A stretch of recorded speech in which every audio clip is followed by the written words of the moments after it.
It's a little cold, chilly outside. The next day, it's a windy sandstorm like it is today, and chilly. You throw that on top of it. So I feel bad for your car. And yeah, that's just unfortunately the reality of being here in the 915 sometimes. You know who's happy about the car getting destroyed today by the wind and getting just completely covered in dust and dirt?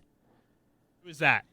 My 11-year-old, because he knows it's how he can make an extra $5 or $10 this weekend when he gets outside, goes the old-fashioned way with the old hose, the soap, the chamois, the microfiber cloths, and then the vacuum, and he gets in there and does it justice, cleans the car, washes the windows, makes a couple of extra bucks, and now to him, the dust storm just gave him some extra cash. Yeah, that's a smart businessman right there. I'm proud of Joel and what he's doing. I used to do something very similar when I was growing up, so yeah, I would be happy when it was windy when I was growing up as well, because I'd get a little extra cash from my parents. Tell you who else is probably ready to call my son up over the weekend and have him wash her car, and that is UTEP women's head basketball coach Keitha Adams, who joins us live to begin the show right now here on the program. Coach, welcome back, and always good to have you lead us off here on Sports Talk.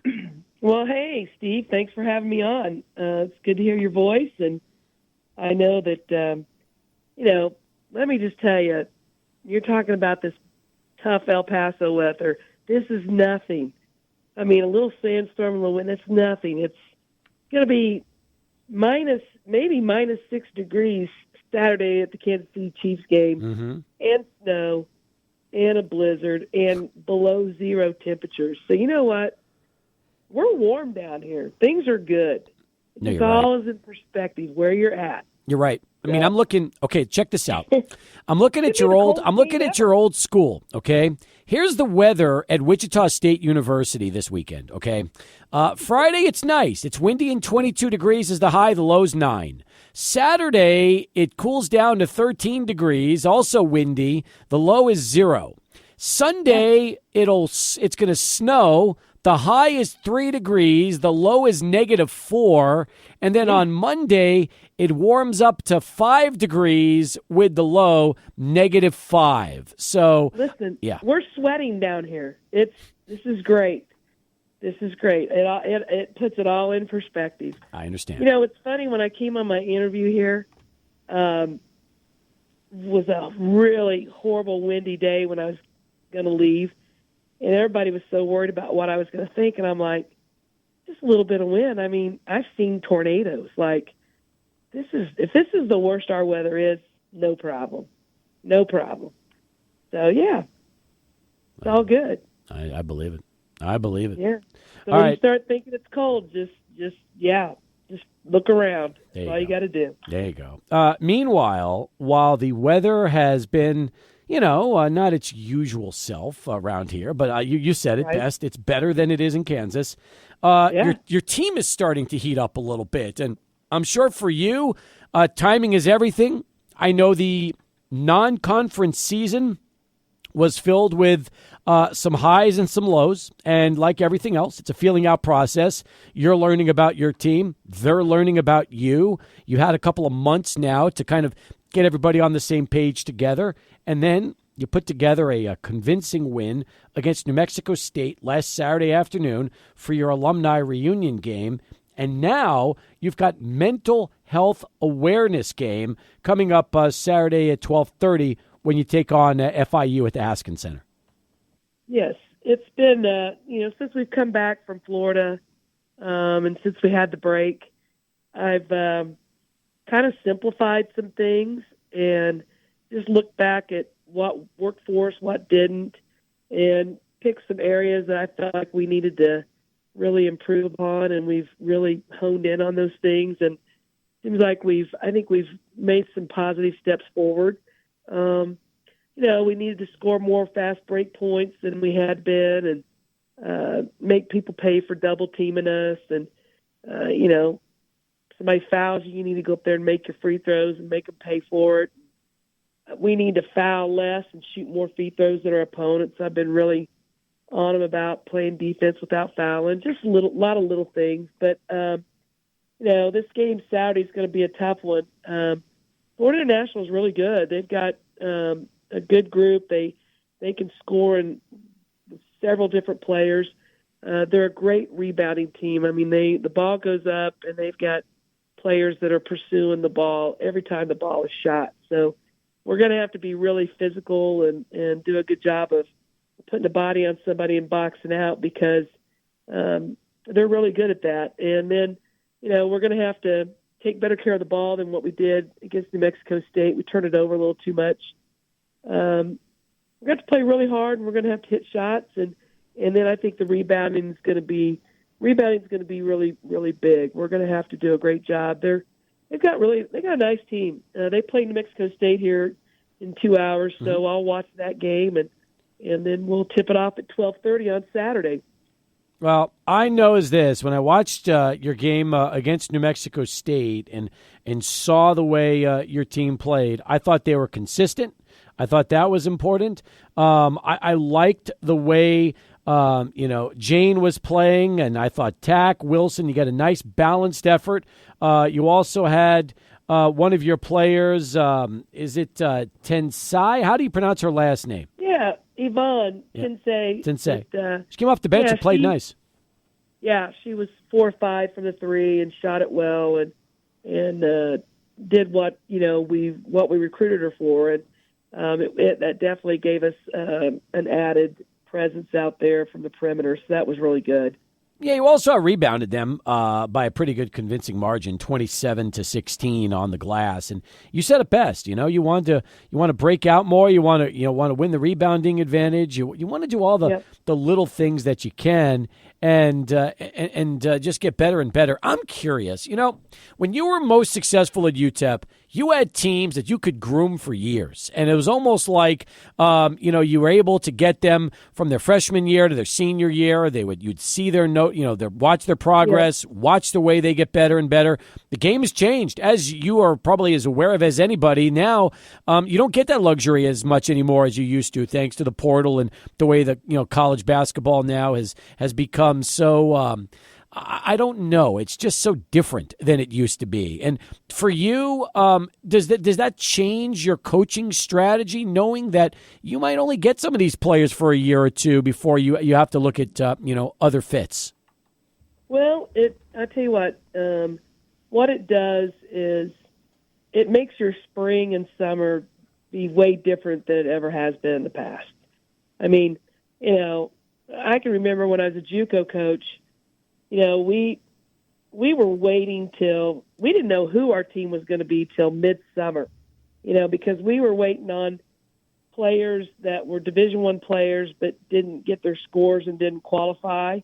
And so, we'd be waiting clear into the summer to see what those players were that were going to be out there. And then when I came to Division I, it was like, oh my gosh, it was totally opposite. You want to get commitments early. You want to sign players early. It's complete, reverse of what it was in JUCO. Well, now with the transfer portal and everything you got going, it's almost like we're kind of operating like JUCOs are too, where, you don't know what your team's going to be till the end of summer, and you're recruiting in the spring and summer, depending upon what happens with your roster every year, and that's where it's different. You like to think that, like Aaliyah Stanton's a freshman. She started for us. She's playing good minutes as a freshman, and, she's getting good experience.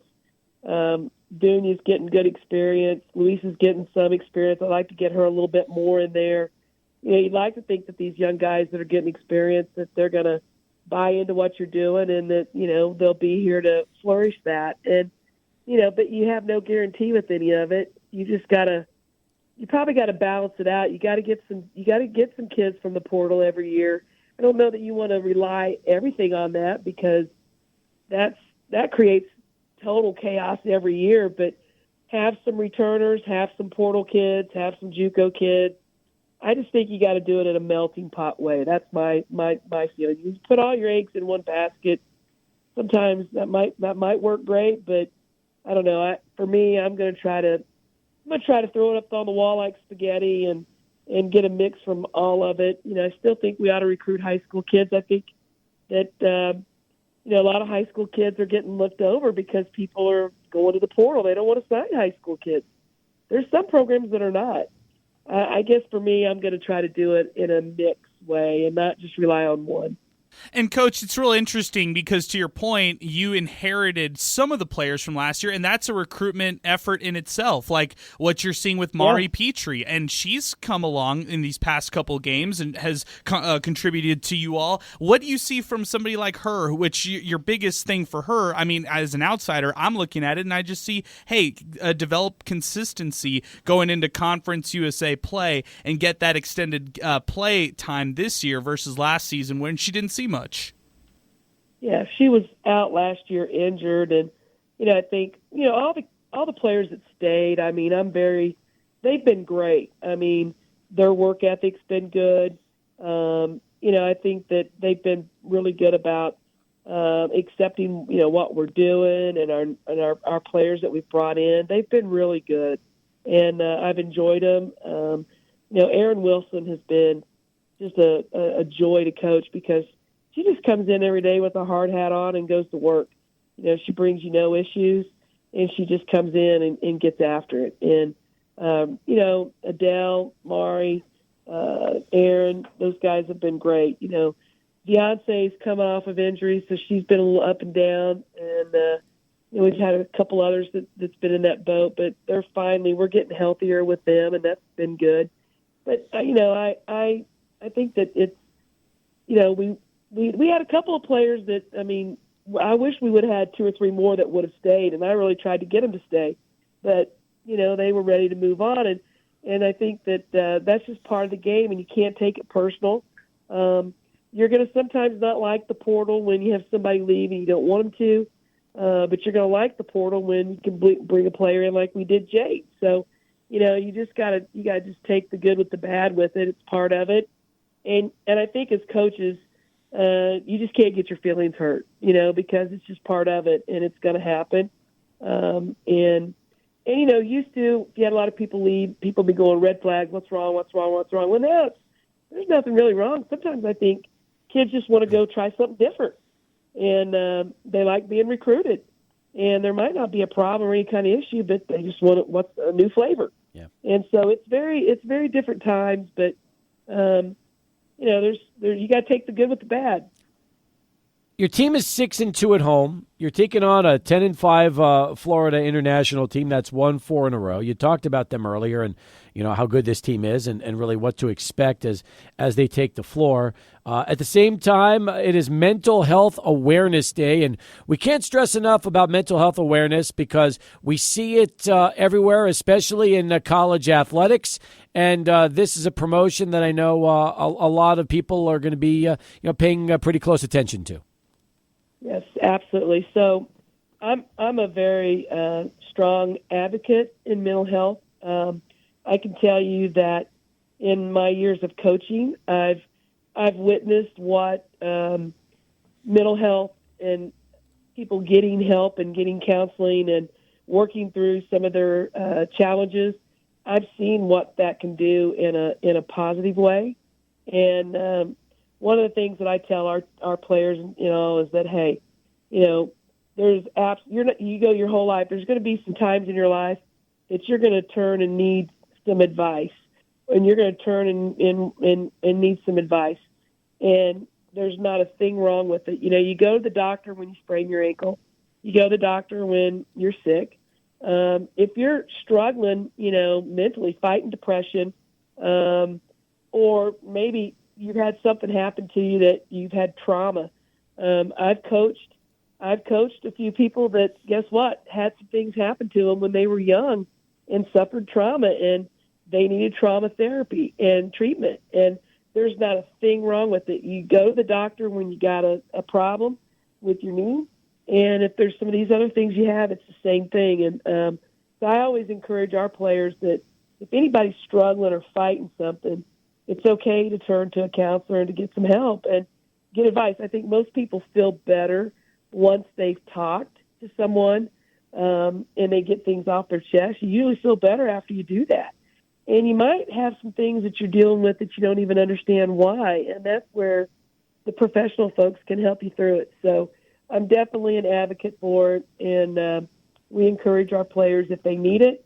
There's not a darn thing wrong with it. And So people out there, if you're struggling every day fighting depression, don't keep struggling. Get some help so you can see life in a little bit better and you can feel better and be happier. And there's not a thing wrong with it. That game gets started 12:30 at the Haskins Center with UTEP and FIU. And for those of you that have not had a chance to attend a women's basketball game yet this season, great way to do it. Saturday at 12:30. In fact, the playoff football games haven't started yet, so you can come home, watch all the football you want on NBC and Peacock later. Watch the Miners, and then, of course, you've got the UTEP men a little bit later on the road as well. And tickets start at just $8. That's the best part about it, Coach. $8 gets you in to watch UTEP and FIU. Yeah, we need our crowd to be there for us. We're going to need that. It's going to be a big challenge, a big test for us. And thought we had a great atmosphere with our New Mexico State game, and I just like to see more people come out. And yeah, we're playing the game at 12:30, which is going to be great for people to where they can see the other games that you just mentioned. And I know I'm going to be tuned into the Chiefs that night, and but it's a big test for us, and I appreciate everybody's support, and it's great to be back in the Don Haskins Center. My mom's back in town, and it feels good being back in there, and we're just working hard to get our team to grow and get better, and this test on Saturday is going to be a good challenge for us. Coach, appreciate the time. Thanks for joining us. We'll see you Saturday afternoon out at the Haskins Center. Hey, thanks for having me on, Steve. You guys be safe, and I'll ring Joel up to get my cars washed. Now that I know he's in the business, so that's good to know. Please, he'll be ready. He'll be ready to work hard for you. I promise you that, Coach. All right. You guys have a good night. You too. There she is, Coach Keitha Adams with us here getting going. 20 past as we get started. Let's get right back to it. Charlie 1 has our first traffic update here on our Thursday commute. 009, our telephone number, 505-6009. Our thanks to Keitha Adams for starting us off. We will also have Track Talk with Eric Alwyn, the voice of Sunland Park Racetrack, joining us here in about 35 minutes from now. Eric will lead off our 5 o'clock hour today. Tomorrow on the show, Lane Frank will be dropping by in the 5 o'clock hour. Plus, at 4:20, we are going to get a chance to do a little El Paso Locomotive FC. Excited about that part, too. In fact, we'll have the opportunity coming up tomorrow on the show to have Andrew Forrest at 4:20 tomorrow. So Andrew tomorrow at 4:20, Lane at 5. Going to be a busy show. And, of course, the Foss is going to join us tomorrow as well. So probably about 6 o'clock for Steve. It's going to be a busy 3 hours, that's for sure. Yeah, the only problem is with Foss, in the past we've gotten some guests. It would have been great to have like a Packers guest. Maybe we could get a cameo appearance from Aaron Jones or something. Let's hold our breath and see how long that lasts, right? Let's see how we do there. Well, actually, I would be fearful to put Aaron Jones in front of Foss, because then Foss would try to compare his Eastwood days to Aaron Jones's Burgess days. So, God, he probably would. He probably would try to talk about how Foss was to Eastwood what Aaron was to Burgess, and then exactly, and then the show would just go downhill from there. Exactly, yeah. So maybe not put those two in the same room. Just let them take just let Foss take the photo and stuff like that when he sees him in person. There you go. That's the way to go. Hey, meanwhile, Bill Belichick is out in New England. That was the lead story earlier this morning. Can't say we're surprised. Now the big question is going to be, where does he go? Because even though he's 72 and would be one of the oldest coaches in the history of the game to land a new job, you would have to expect Bill Belichick to resurface. The only again, wondering where will that be? Adrian, I keep hearing Washington with the Commanders. That makes a lot of sense with the new ownership group. Yeah, and so another thing, I just want to rule out the possibility that a lot of people are throwing out there that, it's over. Bill Belichick has no interest in coaching. I don't agree with that whatsoever. He has made it public. He's people close to him know that he wants to achieve the Don Shula record and wants to surpass that record. Don Shula, 328 all-time regular season wins. Bill Belichick at 302. So, you think about that. It's a couple seasons right there. That's probably putting it lightly. You need probably at least 3 or 4 seasons. If you're talking about successful seasons, maybe closer to 3. The first team that surfaced today was the Atlanta Falcons, which I found very interesting. ESPN's Adam Schefter mentioned them.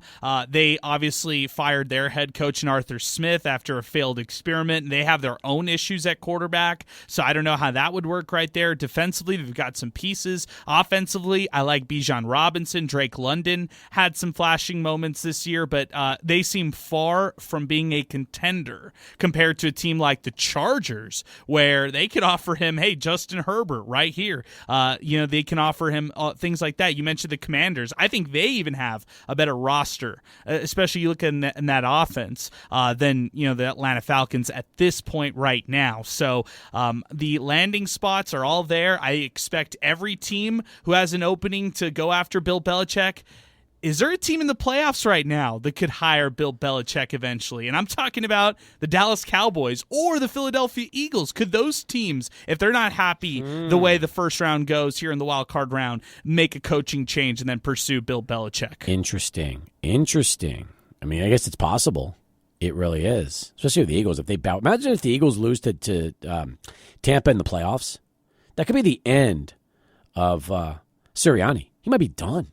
Yeah, that would be just like that. Shocking, right? After sending to the Super Bowl last year, his 2 assistants, Steichen goes to the Colts, has success there in year 1. Gannon goes to the Cardinals. They look much better to close out the season, and then Sirianni's left behind in Philadelphia, where he's having to have this makeshift defense led by none other than Matt Patricia. Why are you having Matt Patricia out here leading your defense, man? I think that's probably one of the first glaring issues that this team had. And then, you talk about the injuries. That is more of an excuse to me than the reality, which has been them just free-falling right now. It's not like they're losing to the contenders. They're losing to all the bad teams, too. That's true. Line ringing in, 505-6009, our telephone number. SportsCenter coming up here in a little bit at the bottom of the hour as we continue. Atlanta's also another team. I think Arthur Blank would love nothing more to bring Belichick in, because he's swung for the fences so many times in the past and unfortunately just whiffed on most of those options. So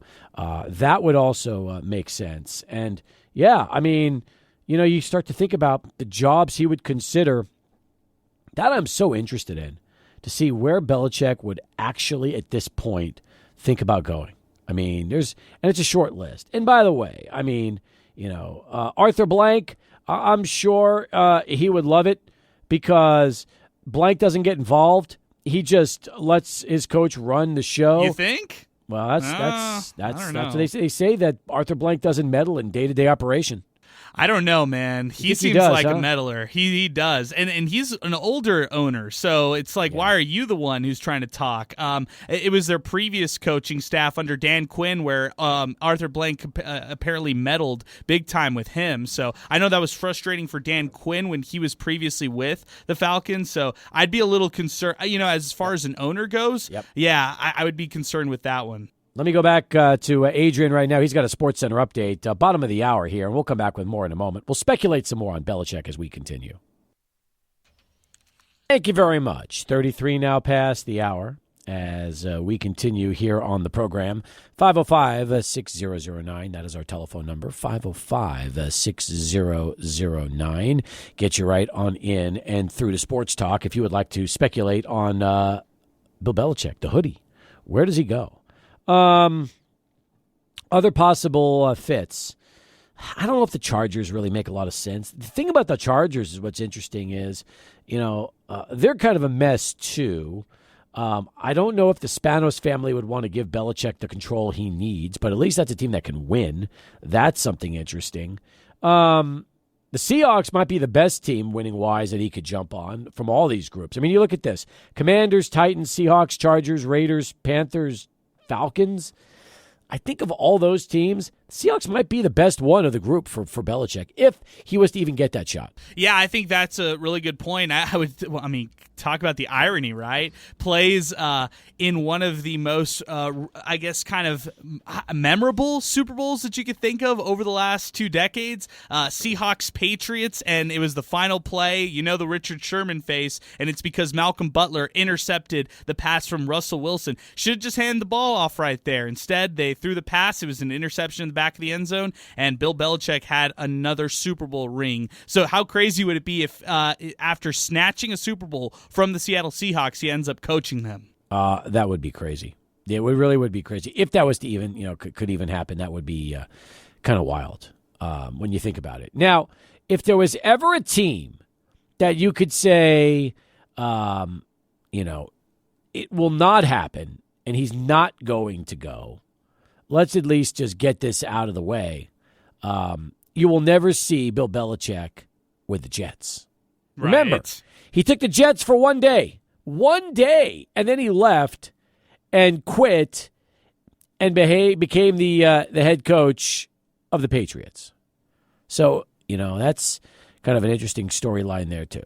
So. How much turmoil happened with the New York Giants. I'm not saying Brian Dable is going to get fired here or anything like that, but it'd be interesting to see these teams out there right now who haven't made a coaching decision or who expect to return their coach from this year. Do they suddenly make a change knowing that Bill Belichick is now available for hire and make a decision like that? I don't expect him and also if we're excluding teams, I don't expect him and Nick Saban to reunite with the Cleveland Browns either. Very funny. I like that.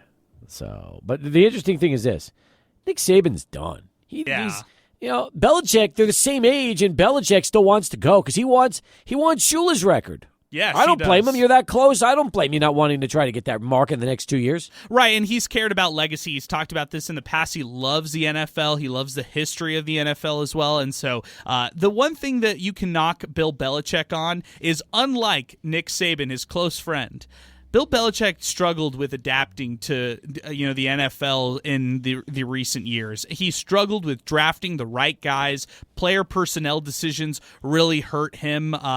Taking Mac Jones as early as he did, taking guys like N'Keal Harry, who ends up flaming out in the first round. Draft-wise, that's where you can knock Bill Belichick over the past 3-4 seasons. If the Cowboys lose to the Packers on Saturday, highly unlikely, but should that happen, could we see Belichick replacing McCarthy? Yes.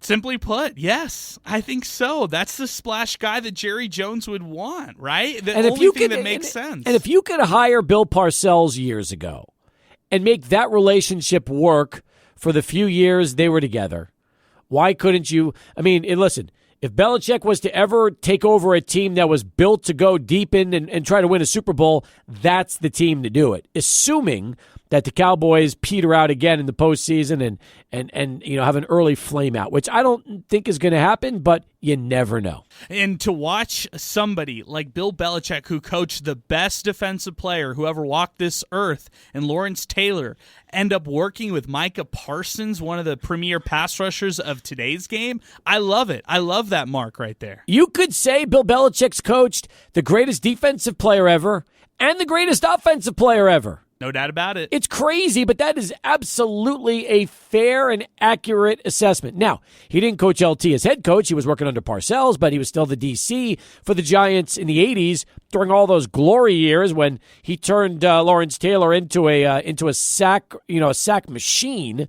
And yeah, it would be really interesting to see. I mean, listen, I know. I don't know what. I mean, Cowboy fans are like, please, let's this. I mean, that would mean they would lose to the Packers and have another early depressing exit after winning a division title. Let's be honest. Cowboys fans do not want Belichick because that would mean that things would come to a crashing halt here in this postseason. Yeah, exactly. And that would mean another offseason of hope and being sold on that kind of stuff versus the actual tangible success in the postseason, which they haven't seen under guys like Dak Prescott. If you were the Giants, would you get rid of Brian Dable to bring back Belichick? It's insane, right? Because last year he won Coach of the Year. This year it was an awful season. Today, you heard how, or actually it was just yesterday. Things move so fast in the NFL. Yesterday, Wink Martindale was relieved of his duties on the team, and it seems like Martindale is up for a head coaching job right now. So there's a disconnect between the head coach, the defensive coordinator there in New York. They obviously regressed this past season under Daboll. If you're the Giants right here, why wouldn't you at least make a phone call, right? I know. I agree with you. You know what's weird? Like when I was a kid, Wink Martindale was a good-looking game show host who hosted Tic-Tac-Doe and a couple of other classics. This version of Wink Martindale is this overweight, kind of a cut off sleeves. Yeah, he's just kind of a gruesome guy, and he's a DC, and he's like the exact opposite of the Wink Martindale that I grew up watching as a kid in the 70s and 80s when he was hosting game shows. Yeah, today's Wink Martindale sounds like he hangs out with Gator Richard and does stuff like that. Just an interesting individual who you'd love to have a conversation with, but maybe tough to work for at times. Yeah, it could be a little tough to work for. I agree with that. Looking at our messages here on 600 ESPN El Paso, saw this from Pinky a little earlier. Traveling around the world and experiencing tornadoes, blizzard, floods, monsoons, typhoons, hurricanes, lightning storms, earthquakes, windy and dusty, hot. Grew up in it. I'll take this. Look at the rest of the country. There you go. I like that. All right. Nice job. And he also forgot about volcanic eruptions. So that's good. Pinky's experienced it all over the years in the military. Volcanic eruptions, man. Volcanic eruptions, a 7.6 earthquake. That's pretty good. I wonder what the scariest weather, the weather he was ever around. What do you think that would be? I feel like a volcanic eruption sounds awful, but you know what? Some of those other ones that he mentioned, like the blizzard itself, monsoon, yeah, no way. Yeah, I agree. All right, 20 in front of 5. Back with more right after this. Sports Talk continues. 600 ESPN El Paso. Back here on Sports Talk as we continue. We're going to have a little track talk coming up here to begin our 5 o'clock hour with Eric Olin. Anyway, all I can tell you is this, folks. If you love horse racing, and this is the best story I've heard. Last week we had one of our listeners listen in to our track talk segment, and he ended up making $10,000. How about that?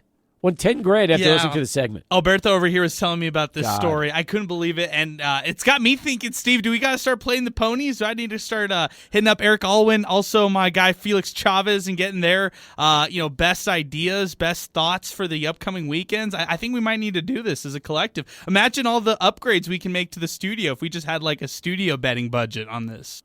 Yep. You know what? That's true. Although I wagered on the KLAQ handicap on Friday and lost. And then you want to know the worst part? My two bosses that were with me, Brad and JT, bet the exact same wager, and they lost too.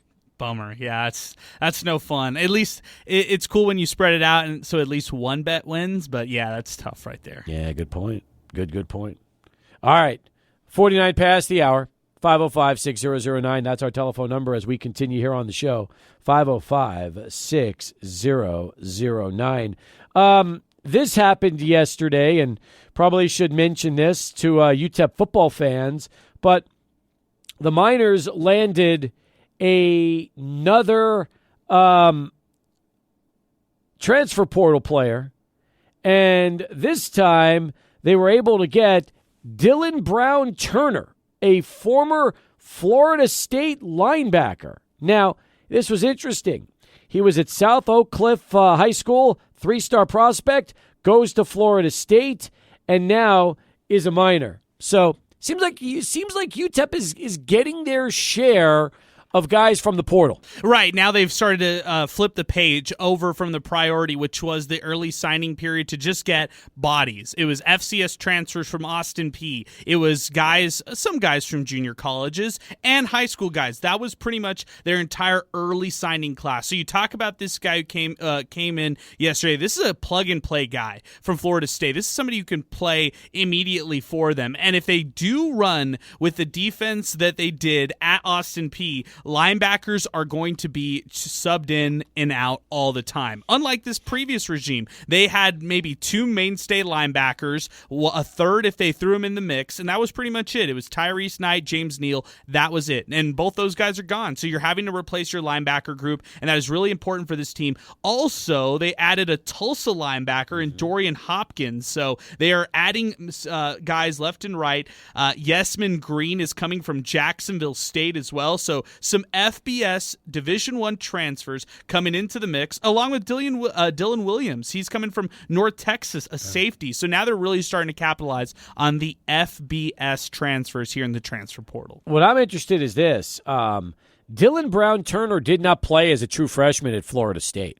So he could have redshirted, comes to UTEP as a redshirt freshman, and will have 4 years to play. And I mean, that's terrific if you're Scotty Walden. Yeah, and I think so. UTEP Zay pointed this one out yesterday. So just for everybody's reference, this current staff had a Power 5 transfer in Penny Baker, a wide receiver for the Miners who never was able to break onto the scene and help the Miners out with this group. And they, in the previous regime under Dana Dimmel, they had a lot of Kansas State transfers throughout their time. Some guys would pan out. Some guys, they would never even step foot on the field, and that's just kind of the reality. I remember there was a big deal made when Winston Dimmel initially came to UTEP, and he was an example of an immediate contributor for UTEP. But remember Nick Ost? He was a quarterback who came from Kansas State and never saw the field. So it's different. Some guys for Power 5, it works right away. They just never had an opportunity to see the field. Some guys, it does not work out. Some people keep asking me, well, UTEP has every Austin Peay player that was worth a crap. What does that mean? I'm like, well, it doesn't mean anything. We don't know how they're going to translate. But I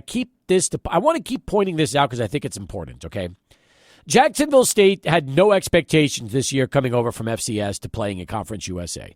They had a terrific season. For a team that was transitioning into FBS. I thought they were great, and that was a very strong FCS program. So now Austin Peay, who won 9 games last year in FCS and had a very strong season, their head coach and a lot of their players are coming to UTEP. And some people are thinking, well, whoop-de-doo, they're all FCS guys. Well, listen, sometimes we're not telling you have to win and play Power 5 football. We're just telling you have to compete in Conference USA. And if Jacksonville State could do it with Rich Rod this past season, why can't some of these guys come over?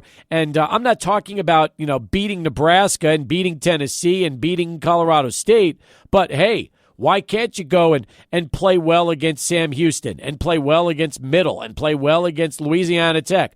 CUSA is not exactly a powerhouse, and there's no reason why some of these FCS stars can't see the transition working to their favor when they start conference play. I felt like fans were uninspired after year 1 and 2 of Dana Dimmel, and it was up to his coaching staff and the team to kind of turn the corner in that pandemic-shortened season to give the fan base a little bit of hope. Now, I don't think the fan base this time around will have the same amount of patience if they struggle in year 1 and 2, but those struggles that they faced in 2018-19 when they went 1-11 in back-to-back seasons, I don't think that's going to happen with this year's team. Right. Now, they might have a similar record or kind of close to it, knowing the teams that they're going up against, but still, if they're competitive, if they show the upside, that's, I think, what fans want more than anything here in year 1 under Scotty Walden. Can you imagine if it's like the most fun to watch 3 or 4 win team ever at UTEP, and fans are like, oh my God, because they could see how this can absolutely turn their favor once the schedule and the non-conference starts becoming a little easier for them? Yeah, exactly. I mean, fans would be they would be thrilled if that was the case. It'd be like all their wishes have finally been answered for all these years that they had to suffer, really, through the Dana Dimmel era, with hoping for a lot of success, but when the results actually came, they just never really came as far as wins. More losses started to pile up instead. Hey, 1 hour in the books. When we come back, we've got Track Talk with Eric Alwyn. We'll talk about this past weekend and what to expect here as we get ready for a big, big weekend of live racing at Sunland Park. All that and more. Track Talk next, 600 ESPN El Paso. 600 ESPN El Paso, River Oaks Properties Schoolyard Sports Studio. Here's Steve Kaplowitz and Adrian Broadus. All right, here we go. Third and final hour. Back with you here on Sports Talk. He's Adrian. Alberto's with us as well. I'm Steve. Good to have you back. 600 ESPN El Paso, our home. In fact, normally on a Thursday night, we got a UTEP basketball game, but no games tonight. No men, no women. Just us till 7. Us till 7 tomorrow. Got a loaded show tomorrow, too. Andrew Forrest is going to stop by in the 4 o'clock hour. General manager of El Paso Locomotive FC. Then at 5, we got Lane Frank. Oh, my God, is he going to be on Cloud 9? Will Lane Frank be showing up tomorrow wearing Michigan championship gear? He better. I'm holding him to that, so he better. I want to see him with that. If he already turned the page and he's in like a Mets shirt or something like that, I won't blame him either. Really? Yeah. Mets? He's got to celebrate, and he's got to do a victory parade for this Michigan victory. Yeah, that's true. That is true. I'm excited about that. So that is also happening. And then, by the way, I heard a rumor that he was in a suite for the championship game. We got to get confirmation on that. Because if he was in a suite, was he with Michael Jordan and Derek Jeter in that suite? Possibly. They showed that suite. I was looking for him. At that point. Because if anybody could have found his way into that suite, it would be Lane. You know that, right? Oh, 100%. And he definitely knows he has the connections to do it. Yes, he's got the hookups. He has the hookups, folks. So Lane will be with us tomorrow. And then the Foss will join us as well. Get our preview on the Packers and the Cowboys. And then we'll offer our NFL picks tomorrow. Get through all those games and talk a lot about that. If you're just joining us, a lot of good topics so far on the show. We've touched on the NFL playoffs, some of the matchups. Last hour, we hit on the Texans and the Browns, thanks to Joe who called in. I also asked about the Bernie Olivas Sun Bowl interview. By the way, got this on Twitter yesterday, but this was sent to me on Twitter X direct. Jorge Reyes said, if you watch Commissioner's Court on Monday, they are talking about sending bond money to the Sun Bowl. The judge wants to take it to the public to gauge the want. I can't imagine they would do both the Sun Bowl and arena. They didn't mention the arena. Now, the reason we brought up the county and arena was because of a story that Max Grossman had. And he was saying that County Administrator Betsy Keller suggested to the Commissioner's Court they should consider contributing to the cost of building the city's planned arena. That was the story that Max put on his website, ElPasoTaxpayerRevolt.com. Every time I wrench in his website, it's like I'm smiling. I mean, it's such a hilarious website, but that website is so Max Grossman, you have no idea, folks. If that doesn't sum up Max in a nutshell, I don't know what does. Well, especially because of the logo, right? The logo that greets you right up at the top. It's kind of scary. It's a weird color. It's the color yellow, so it's kind of an inviting color. But that face and that hat, it's not inviting whatsoever. It's kind of like the chief instigator right there. That byline, it's not inviting right there. No, it's not. In fact, doesn't it kind of look like something out of a Dick Tracy novel? I don't know what that is, but maybe, yeah. Oh man, I'm sorry I dated you on that one. I'm really, really sorry. So you've never even heard the term Dick Tracy? I'm looking it up right now, and this is exactly this looks exactly like it. Not even close. It's the carbon copy of it right here. So here's the deal, okay? So yeah, the movie came out in 1990. In fact, that could have been on your movie list of movies to watch. It really could. Worth it? Well, I mean, look at this. Look at the cast: Warren Beatty, Al Pacino, Madonna, Dustin Hoffman, Dick Van Dyke.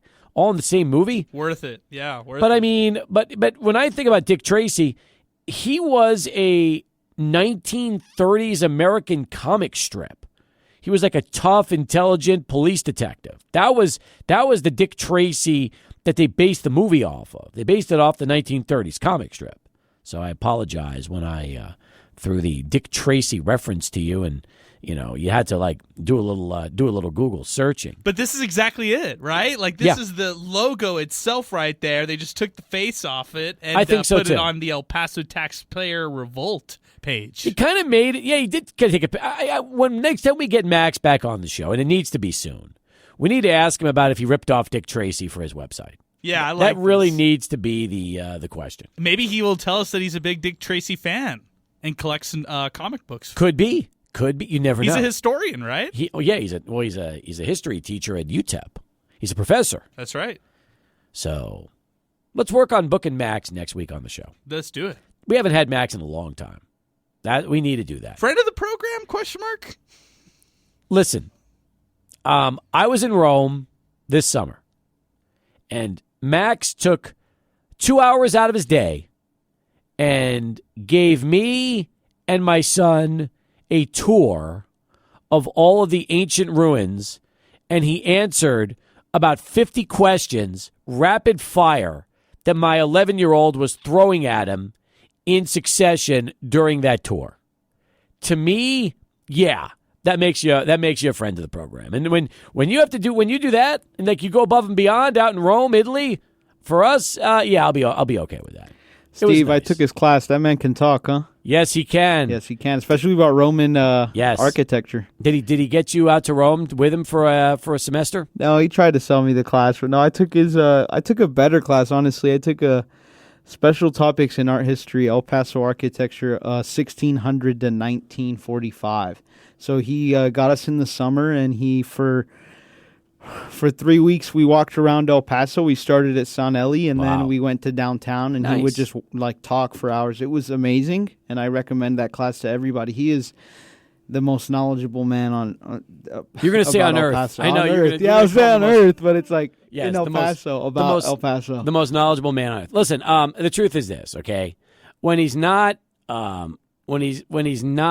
involving his website and fighting crime in El Paso like he does. Let's be honest, that's what Max is doing. He's got the whole Dick Tracy thing going with his website, and he's fighting. He's trying to protect the taxpayers.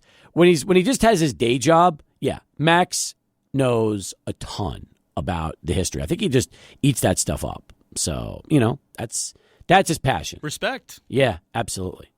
And the truth is, Max will tell you something. He'll tell you that all he's trying to do is save money for the taxpayers. That's his lifelong goal, is to make sure that now that you're a homeowner, Adrian, and you realize where your tax money is going, Max is going to try to keep it where you're not having to pay an arm and a leg every year. Thank you, Max. That's his goal. Thank you for informing us, Max. That's what I should say. Thank you for informing us. All right, back to the original question. Max Grossman, friend of the program? Question mark? Yes or no? Yeah, big time yes. I mean, the time that he came onto the show, it's still a highlight of at least the time I've been here doing the show. The fact that he was here for 3 hours taking calls galore. Yeah. It was like nonstop phone calls, and it was so much fun. Like, he legitimately had so much fun debating the topic of the stadium here with us on Sports Talk. He did. That arena was something that spent a lot of money on. I'll put it that way. So, and you know what else? The thing about Grossman that's great is this: he fights different issues and different sides. So, there's some people that are for him for one issue, and then the exact opposing side, he'll go on a different issue and they'll be for him. So it's he doesn't really have a set side. He just picks whatever he wants to go with, and he makes enemies across the city. You got to admire that. Right. It's kind of some. I've heard people accuse or suggest that our partner station's host on the morning show, Buzz Adams, is an instigator to the left, sometimes the right, sometimes, and I'm always thinking, wait. He just stands on what he believes, Exactly. And it's kind of like what Max Grossman does too. He stands on his own thoughts. Yeah, he does. Doesn't necessarily, have a set agenda when it comes to those two sides. Just picks issues. That's what he does. So, yeah, we'll get him back on the show. All right, I have completely lost track about what I was trying to talk about in the first place. Before we brought up Max, we were on a post that came your way. Yes. Oh yeah. Thank you. So the post said, and that's right. Thank you for getting that done. The post was from Jorge, and it said, if you watch Commissioner's Court on Monday, they are talking about sending bond money to the Sun Bowl. The judge wants to take it to the public to gauge the want. I can't imagine they would do both the Sun Bowl and the arena.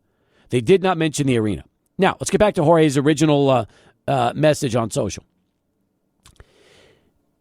Bond money to the Sun Bowl.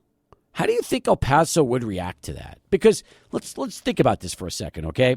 They've already fixed up the west side of the stadium. The west side now has a beautiful press box. It has that GECU terrace. It has that top club. It has the walking area. It has the bar. They did a beautiful job with that. Would you love to see Commissioner's Court bring to a ballot to see if people want like more improvements to the stadium itself? And if that was the case, and let's just say they offered up another, $50 million to the Sun Bowl, do you think El Pasoans would vote it through?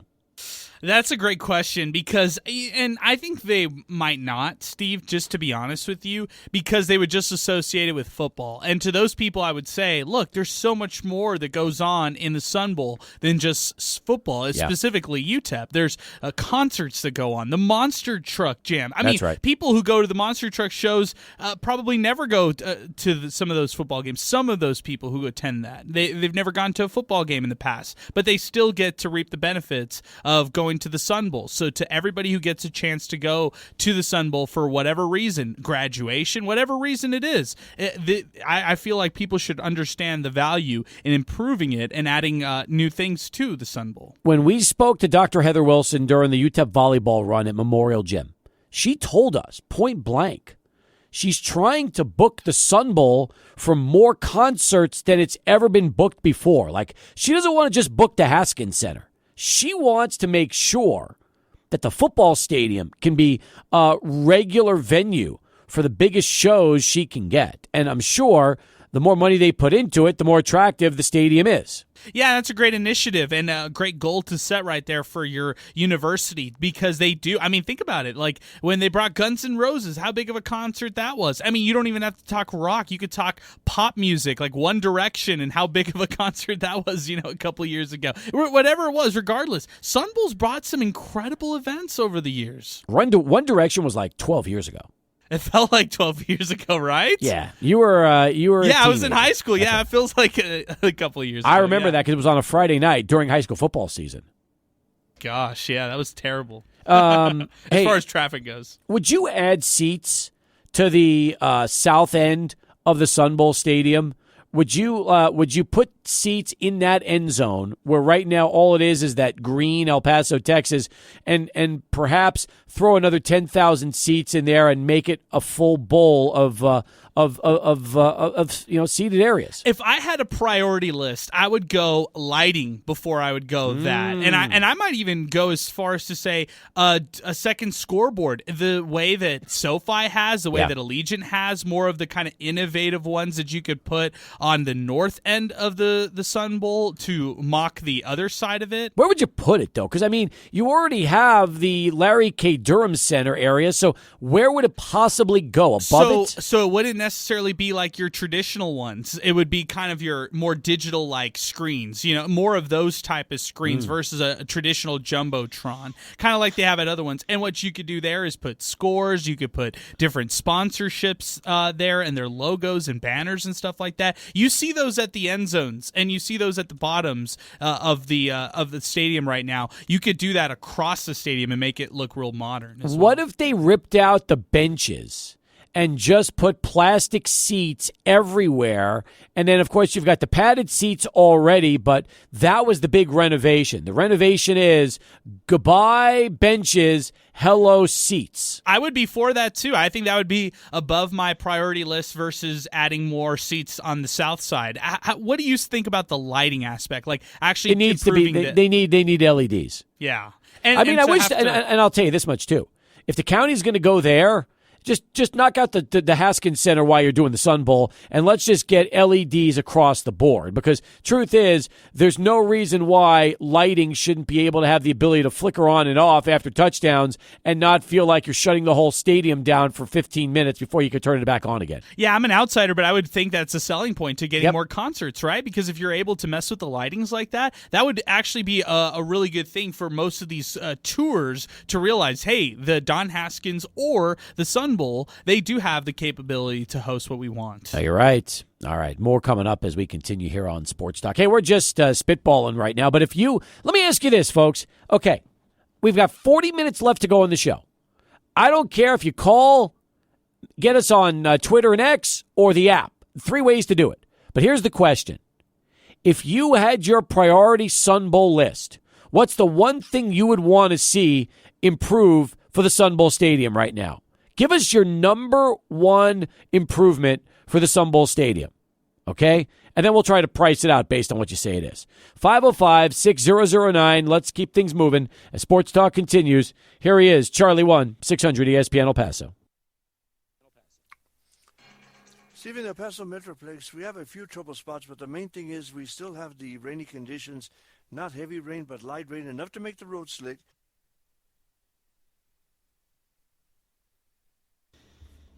Line ringing in, 505-6009, our telephone number here on Sports Talk. All right, so we're asking you, simple question here in our 6 o'clock hour.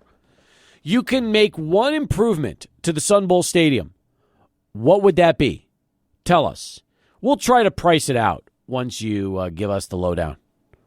In fact, I saw this a little while ago from Ivan. For the love of God, he says, new and more lights in the Sun Bowl. Speaking for all video and photogs, Sun Bowl legit has some of the worst lights in all the country. Yeah, he's not wrong. I mean, it's just outdated, I would say. Yep. And I was just researching some other stadiums across the country, and specifically older stadiums. So I looked at the Rose Bowl right now, Steve, and just recent enhancements that they've had to the Rose Bowl stadium. Because one of the parts that we love about the Sun Bowl is so historic. You don't want to compromise what the look is and how beautiful of a venue it actually really is. So I was looking at the Rose Bowl. The Rose Bowl Legacy Foundation, from 2017 all the way up until this past August, they raised $40 million in a fundraising campaign. This campaign targeted things like improving the LED stadium lights, so even the Rose Bowl had to fix their own LED lights. It also had to help out the venue's water and gas lines, the internet, which we talked about that with the Tony the Tiger Sun Bowl. It's been an issue for other Sun Bowl events, just the Wi-Fi internet and all of that. And they actually did a second video board at the Rose Bowl because of this improvement. So there you go. Okay. I have already inquired into the cost of lighting, LED lighting, for both the Sun Bowl and the Don Haskins Center. I seem to recall that it's a $1 million job. I don't know if it's a $1 million job I think it's a $1 million job for the Sun Bowl, and it might be about $250 for the Haskins Center. But I got to double check that and see if that's right, Adrian. I got to make sure I'm right on that. Yeah, it's real interesting too, though. At least you have numbers to kind of see, and maybe UTEP can look at that and say, hey, or not just UTEP, the city of El Paso, and say, hey, maybe we can afford something like this, or maybe the city would rally and say, hey, look, we are in favor for improvements to the Sun Bowl like this. Maybe El Paso Electric could donate the lights. Ooh, I like that. I like that a lot. That would be nice. You listening, El Paso Electric? That would be fantastic if you could do that. All right, let's go back to the phones. Enrique is joining us as we continue here on Sports Talk. All right, Enrique, you can make one improvement to the Sun Bowl Stadium. What would that be? I'm going to have to go with the seats, Cap. And I say this because, I don't know, have you ever been out to Fenway Park yet? Have I been where? Fenway. Oh, Fenway. Yeah, I've been to Fenway.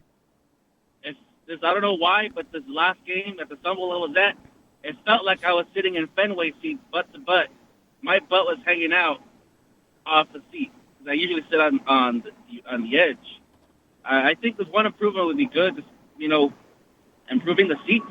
So you want to get rid of the benches and replace those with seats? We'll make some improvements on the benches or something. Well, but I mean, let's be honest. If we're gonna do anything to those benches, let's put in some plastic seats. Yeah, we might lose a couple thousand in the process of fans just because you can't pack them in like you can on benches. But it would definitely make for a much more comfortable experience watching a football game. And maybe there's an area where you still have the benches, like the student section and stuff, because you don't need seats everywhere. But it would be nice to have seats more than just the blue club area. Let's put it that way. I agree. No, that sounds nice. And then before I get off the phone, I wanted to give a shout out to UTEP Day. I've been following him on Twitter, and Cap, that boy is going places. I am so impressed with the way he speaks on the air, the way he handles himself on Twitter X. he's got me so pumped for UTEP football already. He's been covering the commits and the transfers to UTEP. He has got me pumped for 2024. That's awesome, man. I'm happy Zay's got you ready to go because Zay is up on it. He's just, the truth is this. The truth is, Adrian, there is no better hype man in UTEP land than UTEP Zay. He really should be the official UTEP hype man. Yeah, and I like it because, you can actually talk, like he can give you realistic expectations, but if he is bullish on somebody, he will make you fall in love with that player. Like, that's right. Like for example, today he throws out the highlights of UTEP signee running back Ashton Emery, and he's like he's literally doing this like video editing, highlights of Ashton Emery and posted on all his social media accounts. So yeah, if he's bought in on somebody, he's gonna let you know about it. Good stuff, Enrique. We'll pass that message along to Zay, man. Thank you for bringing that up. Get him under John Teicher. All right. I'll work on that. We'll see what we can do for you. That'll be good. All right. Thanks for the call. Thanks for getting in. I had somebody else tell me that UTEP Zay reminds him of Prince. Prince? Interesting. Because of the hair?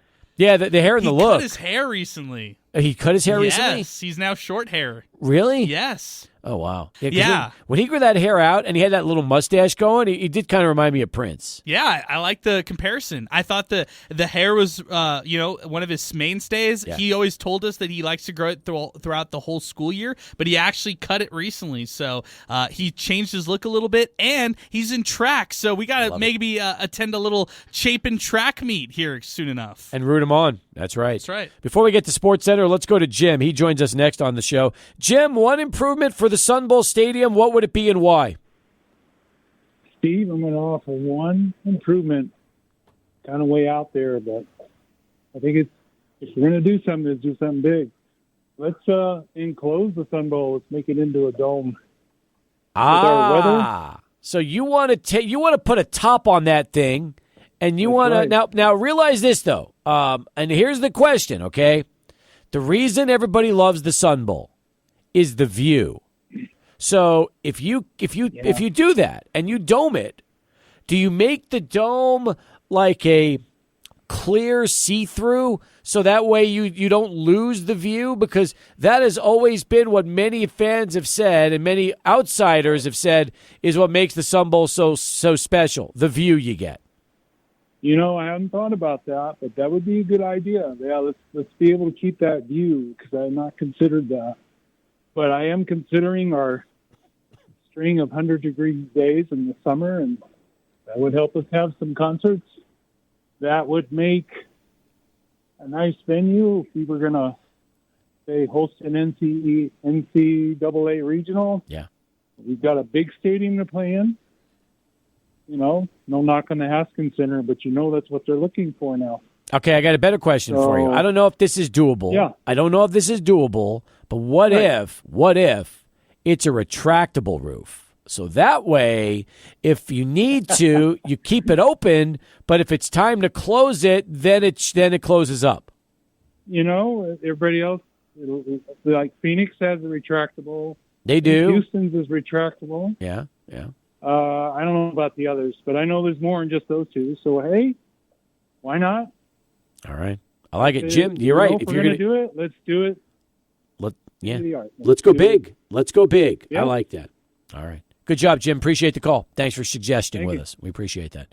Adrian, that's the first time I've heard to dome the stadium. But, hey, I mean, with the elements and the weather the way it is, what if you did go retractable and you gave it the opportunity? Imagine if you could play a 2:00 game in September with the roof closed and know that it would be a very, very comfortable afternoon in El Paso. Yeah, I was researching this same idea because this was one of the thoughts I was thinking of my priority list. I looked up any retractable college football stadium, and there's not. There's not one. It's all really? NFL. I was surprised to see that, right? Because, you think, all right, look, maybe it's the Arizona State Sun Devils, or maybe it's the University of Arizona. Yeah. No, there's not any that I could find. I'm still looking right now. I tried a different search right here. I cannot find a single one. Now, there are title games. There are, of course, Texas-Oklahoma when it's played at AT&T, if and when it is. The Big 12 Championship, that's played at AT&T and stuff like that. Same with the SEC championship game. It's at Mercedes-Benz Stadium. Those are all retractable roofs, but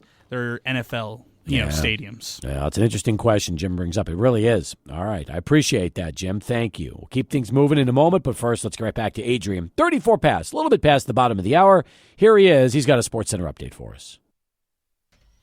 Thank you very much. As we keep things moving here, I'm checking the app. This one comes from Pinky.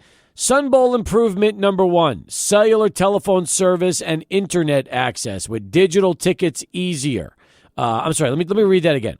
Sun Bowl improvement number 1, cellular telephone service and internet. Next sentence, access with digital tickets easier. Yes, should be in wallet app, but. Number 2, restroom improvements. All right, well, we're going with 1, Pinky, not 2. So your number 1 improvement is cellular telephone service with internet. There we go. This comes from Ruben Ramirez.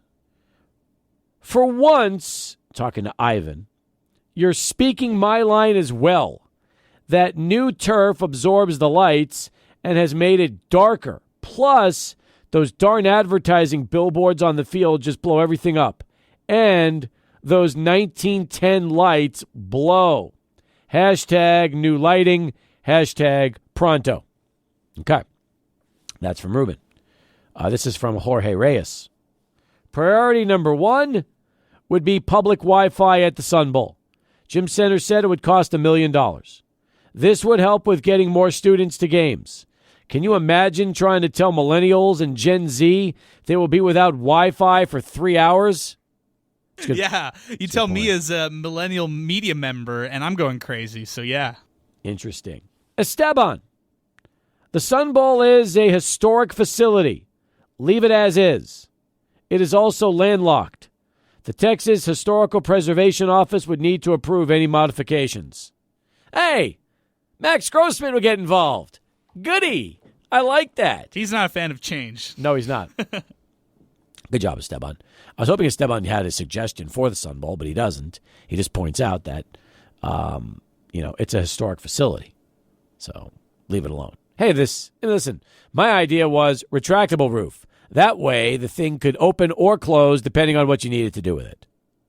Yeah, it's interesting. It's a cool thought, too, because, man, you think about if you actually got a retractable stadium, how many indoor practices you can host, how many camps you can host as well, and it doesn't matter what time of year. And then number 1 of them all, the pro day that you can host and not have to worry about the whipping winds in February or March whenever you have it. Oh, my God. I can't wait to see what the first pro day is going to be like with Scotty Walden. Very interested to see how he works that out. Yeah, me too. I mean, I don't know how much involvement a head coach has, although I would say maybe he can use that new general manager, the liaison coaching position that he hired. Maybe he can use that role to try to get more NFL scouts to the UTEP Pro Day. That would be nice. Listen, I'm hoping he has some pull with that, aren't you? I'm hoping he does because we've heard from players tell us over the past couple of years that the turnout hasn't been great. So hopefully this time around they can get a better turnout. Yeah, I'm with you. Hey, Tyrese Knight has a legit shot at actually making the NFL, too. He's heading to the Senior Bowl, which is huge for him, like we mentioned earlier in the week. So he will definitely have people looking at him. I mean, I'm expecting Tyrese Knight to be at the NFL Scouting Combine. I really am. I hope so. I would think I almost think that's a slam dunk, wouldn't you? I hope so. I think that would be a great thing for him. And he's shown it all season long in his entire career, so he deserves it. We'll come back, wrap things up next. 20 minutes before 7 o'clock, Sports Talk continues with you and 600 ESPN El Paso.